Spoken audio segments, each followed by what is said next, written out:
Junior college లోపల సమావేశం పెట్టుకోవడం జరిగింది। ఈ సమావేశం యొక్క ముఖ్య ఉద్దేశం ఈరోజు మహబూబాబాద్ పట్టణం పెద్దగా అయిన తర్వాత ఇవాళ కార్మికులు అనేక అడ్డాల లోపల సోడా బండ్లు పెట్టుకుంటే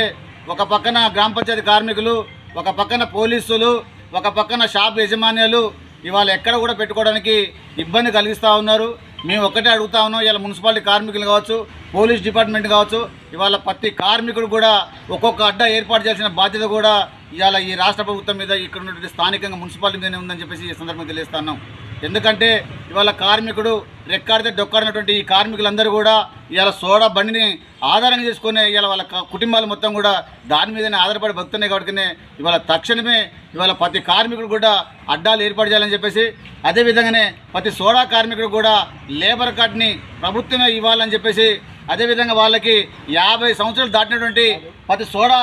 యూనియన్ కార్మికులకి తక్షణమే పెన్షన్ సౌకర్యం అంటే నెలకి 6,000 రూపాయలు పెన్షన్ సౌకర్యం కూడా కల్పించాల్సిన బాధ్యత కూడా ఇవాళ ఈ ప్రభుత్వం మీద ఉందని చెప్పేసి, ఇవన్నీ కూడా తక్షణమే పరిష్కరించాలని చెప్పేసి, లేకుంటే రేపు రాబోయే కాలం లోపల మేము కూడా పెద్ద ఎత్తున ఆందోళన పోవడం చెప్తామని చెప్పేసి ఈ సందర్భంగా తెలియజేస్తూ ముగిస్తూ ఉన్నాను।